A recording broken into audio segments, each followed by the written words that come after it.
O kami, sabi ko nga kanina, Mr. Chair. Sabi niyo kanina, Yung 0 to 4. 0 to 4. Oh, so 7 million sila. So yung pa yung hinahabol namin plus yung mga overseas Filipino workers. So we are also joining the activities of the Department of Migrant Workers, yung kanilang mga service fair outside because we also register Filipinos that have not been home since 2021 when we started the registration. Okay. And how many cards have we issued already? The physical card, Mr. Chair, is about 55 million already. So mayroon pa kaming backlog of 35 million. But we will start already because you're aware that last year we discussed our MOA with the BSP. We canceled it because of problems of the service provider. So we were able to find another service provider and we will start printing it in fourth quarter to cover the backlog. Pero yung 55 may physical, so ang balance nilang is 35 about po. 35. They can access Marami na pong nag-access ng digital din. In fact, mas maganda nga yung digital eh. Correct, As Mr. Chair. ako, I prefer, Yeah. kasi yung mga iPhones ngayon, may mga wallets. Correct. So, you can actually save your cards in, There. in the wallet, Yes. no? And you can use that. Yeah. So, Mga 56 million na po yung nag-access ng digital version at any as reported by the DICT. But again, Mr. Chair, we are very mindful that of course we have a digital divide. Sabi ko kanina, in the National Capital Region, 90% of 10 and above have access to smartphone from the latest survey of the PSA. Pero let's say in the BARM area, mga 50% lang yon. So yun naman yung aming pinaprioritize doon sa physical card and the national ID on data form. So we are targeting actually areas. like ako, my physical card, I can also get a digital card. Yes, yes. How do I do it? Ego pa po. Ego pa. Yeah. I'll send you later on the simple steps, Mr. Chair, to access it because we are promoting yung pag-access ng digital national ID through the Hindi, para marinig rin ng mga ng mga taong wala pang card na they can actually get their digital ID. digital ID. Digital I think national it's better, no? Correct. Kasi wallet, minsan isa wallet mo nasisira, nababaluktot. Yes. And then if you have that on your smartphone, Tanggap na po yun saan? tinatanggap na ba yun? Paano malaman, let's say, ng bangko or ng airline na ikaw talaga yun? Nandun po may QR code din po kasi siya. So the information from the physical card is actually available in the digital national ID, and we are tracking the non-acceptance, Mr. Chair. No, very mindful ang ating regulator, Bangko Sentral ng Pilipinas, because there is a memo that national ID in any form must be accepted, whether that's a physical card, the digital, and national ID on paper form. And Mr. Chair, if you recall, noong August and September, may mga free rides tayo sa MRT pag may national ID ka. A lot of our citizens actually, makikita natin sa video that they're already using the digital ID. So which is good. As I've said, and you mentioned, very convenient, and we have our data showing marami na talagang may smartphone, and that is really the mechanism to access the digital national ID. But that's good to hear, and it's good that we explain this to our constituents so that those who have not yet received their physical card, they can get their digital card, and it's exactly the same feature, the same authentication, magagamit na nila yan sa mga transaction nila. Yung sa banks, have we resolved that? Because may mga banko, I think I referred this to you one time, na they want The yung signature. signature, no? Yes. Pero wala namang signature sa card. So have we resolved that? Yung instruction ng we discussed this with our partner, yung Bangko Sentral ng Pilipinas, at ang ginagamit ngayon, Mr. Chair, ay yung dalawa dun sa ating e-verify system using the QR code or your biometrics, either commonly yung ating facial recognition. So, mayroon na kasing system. In fact, most of the relying parties, yung mga partners na naka-link na sa national ID database, they use the e-verify system, which is available. So, you can access your national ID, let's say in digital form, and then the system will check, will authenticate you through your demographic information and biometric information. Yun na po yung sinasabi ko kanina na mga 56 million na po yung gumagamit. So if someone goes to the bank and then opens an account, they can show their national ID, digital or physical, Yes. tatanggapin na ito ng bangko. Yes, kasi kung relying party na siya, Mr. Chair, hindi pa lahat ng banks ay relying party. So kung may relying party na, may system na binibigay, nakalink sila sa National ID database at yun na yung gagamitin nila, yung system na yon, and it goes to the e-verify system of the DICT, our partner in the authentication process. Okay. So they can go to that e-verify and see na ito talaga Yeah, yung yeah. tao. Andun na ba yung signature, no?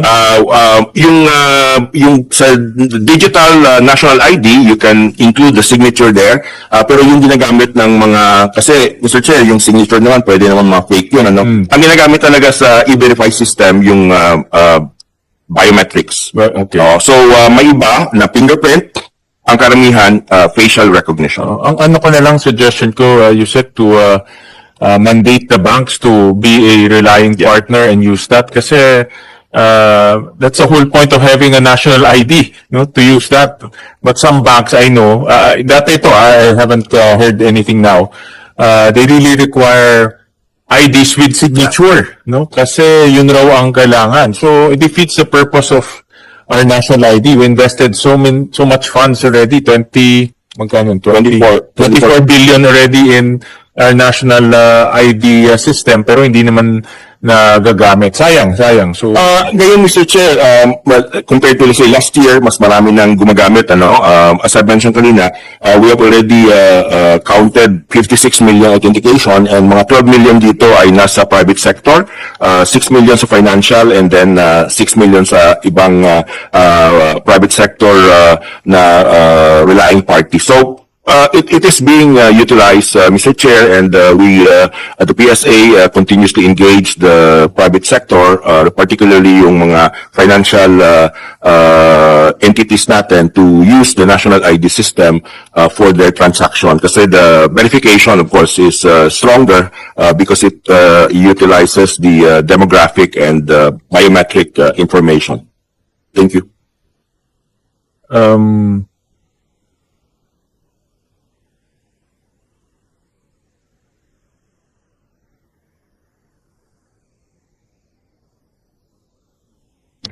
You said there's also another issue with the printer, no?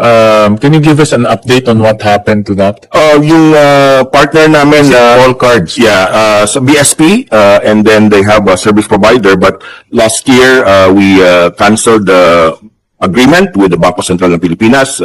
We agreed that PSA is, better perhaps to move forward and find its own service provider. So we have already a MOA with the National Printing Office, Mr. Chair, and we will start the testing itong fourth quarter for the first set of national ID cards that will be printed. Para ma-cover namin yung mga 35 to 36 million that is still our backlog.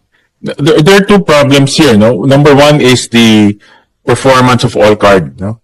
Tama ba? Yeah. They couldn't deliver on time. And the other one is also the data. Based on a COA report that all cards have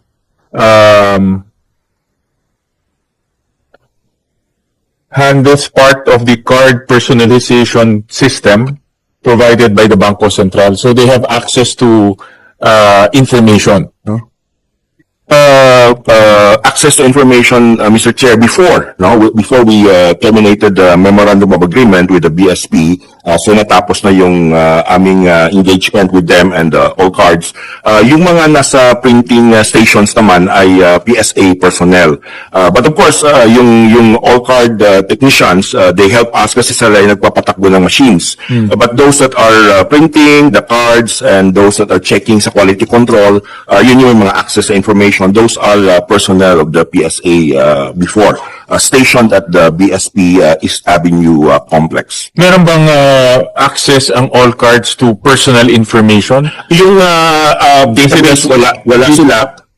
Based on COA reports, meron silang nagkaroon sila access to personal information? Ang pwede siguro masabi, Mr. Chair, na access to personal information kasi when you print a card, di ba, mayroon yung mga pangalan, but that is the stage that a person, a technician from the all cards may able to look at it. But in terms of database, wala akong alam na mayroon silang access. As I said, the all cards technician before are in charge of the machines. Kasi sila yung sa machines and then mga tao ng PSA naman ang nagpiprint. Kasi ganoon palagi yung agreement, no? We are mindful of the sensitivity of the information in the national. So we can be assured that all cards does not have the database. Wala. Okay. Wala. And then did we make any down payment to them? Did government made any advance payments in terms of the printing of cards? Yung ang partner kasi namin, Mr. Chair, is Bangko Sentral ng Pilipinas. We pay based on printed cards. Okay. So parang kung may cost and then kung 55 million, yun ang binayaran namin. Upon payment upon delivery, in upon other delivery. words. Yeah. So in other words, PSA walang exposure sa all cards. Okay. It's BSP siguro. BSP. But the contract is with BSP. And all cards. And all, sorry, PSA with BSP. It's a MOA and then they have all cards as their service provider. Bakit ganun, no?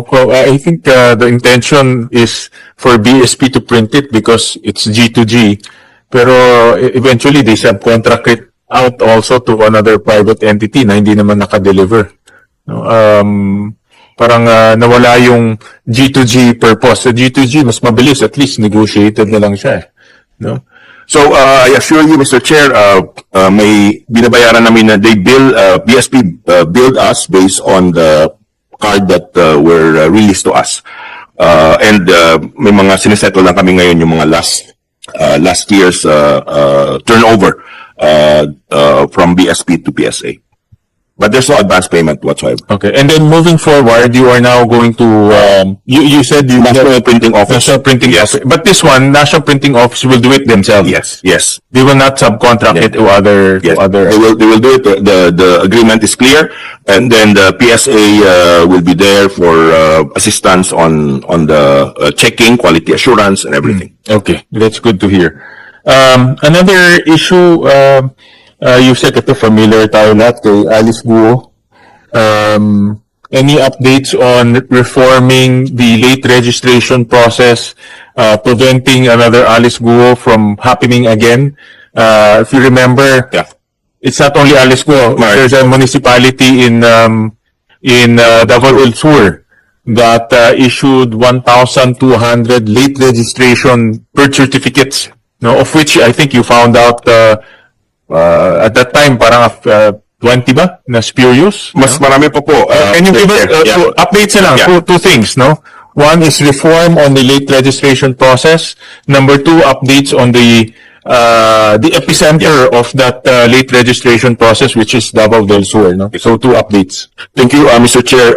As you are aware, the late registration is not really unique, no? Based on our 2020 census of population and housing, 3.4% ng ating mga citizens ay wala pang birth registration, or this is about 3.7 million Filipinos na wala pa talaga. And that is part of the mandate and responsibilities ng PSA na kailangan irehistro sila sa ating civil registration database, no? But I agree na after the Alice Guo case, we made some reforms. Part of that is that we strengthened the late registration procedure. Sa ngayon po, pag wala ka pang birth certificate, mag-late register ka, simultaneously, kailangan marehistro ka na rin sa national ID para at least makuha yung demographic and biometric information mo. So sabay na po yun, no, sa mga late registrant. And then, binalikan ng Philippine Statistics Authority lahat ng mga late registration na nangyari noong 2010 hanggang 2024. Napakarami po yon at we analyze the problem and we look at actually about 50,000 of this possible problematic possible. Ilan? 50,000 po. Pero 50,000? possible problematic. Yun po yung sa datos natin. And what we did, hindi naman po lahat. Kasi may mga information. This is like using data analytics, and then we deployed our personnel from the field offices and together with our provincial offices at na-audit namin itong mga local civil registry at mayroon po tayong mga na-identify na possible highly irregular, mga 840. 840. So, yun po yung ano. Yung iba naman, hindi naman, Pilipino naman po talaga yon. Baka may